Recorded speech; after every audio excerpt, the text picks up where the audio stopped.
Hi, I'm Carl Azuz for CNN 10. What remains of Hurricane Irma has moved inland.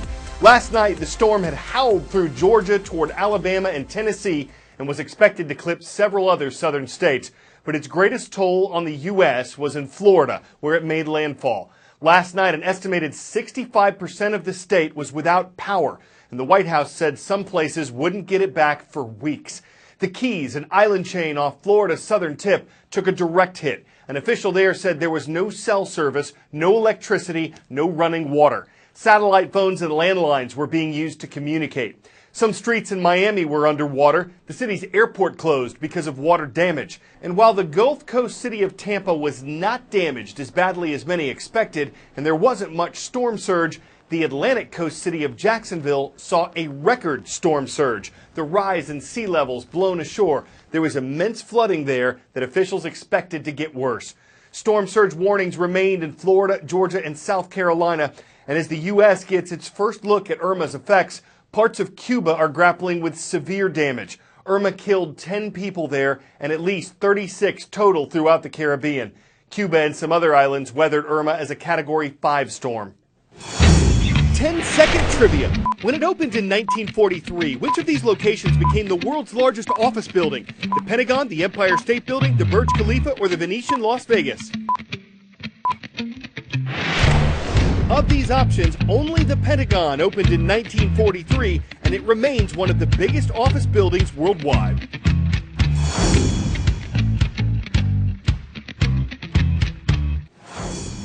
On the 16th anniversary of the September 11th attacks, U.S. President Donald Trump visited the Pentagon. It's the site where 184 people were killed when terrorists crashed American Airlines Flight 77 into the building.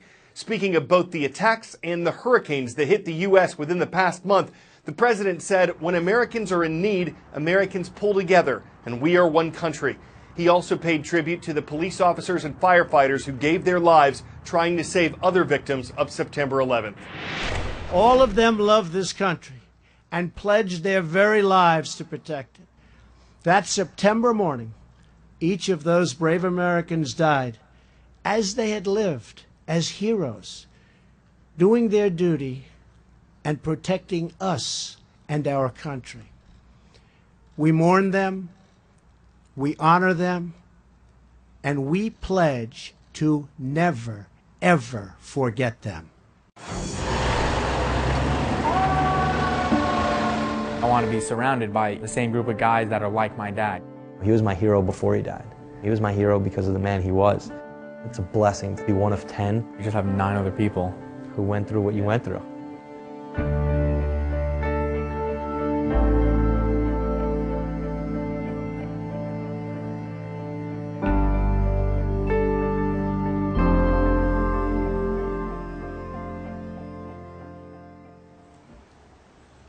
So crazy to be back here, huh? Right? 2006 we moved out? Yeah, we grew up in this house, huh? Yeah. There's so many memories. Yeah. Playing hockey in the driveway and fighting in the driveway. Remember when I chased you around the block with a hockey stick? Yeah, yeah. This is where, you know, it's September 11th, we were here, you know. We were at this house. It's crazy to think 15 years ago, all that was going on, right? Feels like it was just yesterday. It was like the same, like every day, but at the same time it was like, you know, you felt the difference. You knew there was something weird going on that at 12 years old I wasn't able to comprehend. Growing up with my dad, he was always there for us. He was always with us. One thing that really drove him, I think, more than anything was his faith.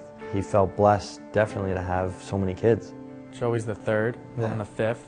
Of course it's hard, you know, like, how could God allow this? How could we go without a father? But I think, you know, with the faith of my mom, if anything, it strengthened it, right? Yeah. My mom was all more concerned about, you know, am I loving you enough? Are you feeling loved? My mom did an amazing job considering the circumstances, but she battled with colon cancer for 4 years, and she passed away in 2013. There he is. That's him right there, right? Probationary firefighter Thomas Palumbo. That's awesome. Thanks for making me work so hard. No, I love you. I'm proud of you, definitely. Thank you. I always appreciated what he did, but now that I'm actually doing it, I appreciate how hard it is, you know? The first day I worked here, I was, thought about him and thought about, what his first day was like. I try my best to work as hard as I can. I know he always said, just do your best no matter what it is. My badge number is on my helmet, 10871. That was my dad's badge number throughout his career. It means a lot to be able to carry on that same badge. Part of me, died that day, I think, too. It's like all the security that you have and all that, it's like it was pulled out from under me. In the back of my head, there's a risk, that something can happen. I can't really be afraid to take the train or, to work in a skyscraper. Like, I can't really let that hold me back from living my life. How cool is this picture? Do you think that's Dad's profile picture? Yeah, probably. Most of us live here still. Who's this? That's Dad. After my mom died, it wasn't really a question to move out or anything. It made the most sense to stay together and be there for each other. It's what our parents would have wanted. How old is Dad in this picture? You think he's younger or older than us? We're all raising each other. Like, they would definitely be laughing. Like, they'd be like, Yeah.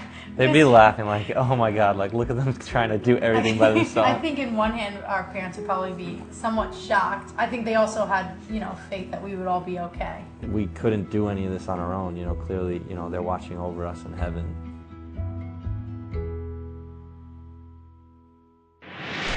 The vast majority of cars worldwide are powered by gasoline or diesel fuel. But the Chinese government is considering a ban on the production and sales of these vehicles to encourage sales of electric or electrified cars instead.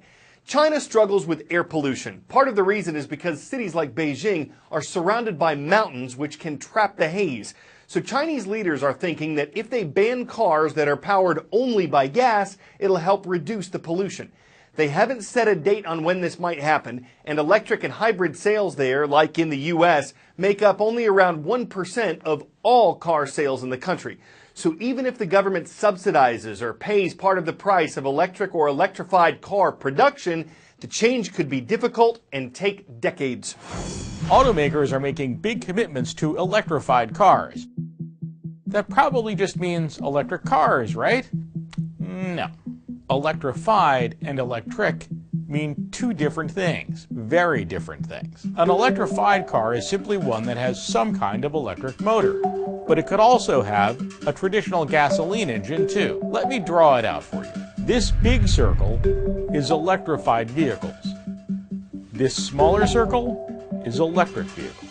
For electric cars, think Tesla or the Nissan Leaf. These vehicles run on electricity and nothing else. But there are others in that big circle too. There are plug-in hybrids, for instance, like the Chevy Volt or the Chrysler Pacifica hybrid minivan. These vehicles plug in and can run on pure electricity for some distance, then switch over to a gasoline engine. There are also regular hybrids, like the common Toyota Prius. These vehicles have electric motors and batteries, but they never get plugged in. They're very fuel efficient and can even run on pure electricity for short distances, but all that power is ultimately generated by the car's own internal combustion engine. And finally, there are so-called mild hybrids. Right now, there aren't many of these on the market. Mild hybrids can't drive on electricity alone, even at low speeds, but they can shut down their gasoline engines when the car is stopped, or even when it's coasting. So when car companies like Volvo, or even entire countries talk about selling electrified vehicles, they're really talking about all this stuff. Don't think they're going all electric, they're probably not.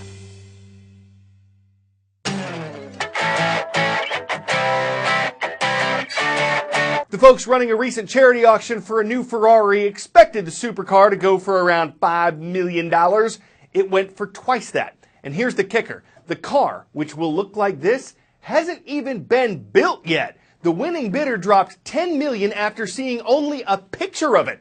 The record price for a 21st century vehicle will be donated to an international youth charity. The LaFerrari Aperta will be one of only 210 ever made. So you can see why someone might have been driven to buy it. But he or she wasn't prancing, horsing around. When the bids came in fast and furious, someone was on a transmission to leave a fortune in the rear view for a car they could only picture. CNN 10 has crossed the finish line. I'm Carl Azus, and we hope you can watch again tomorrow.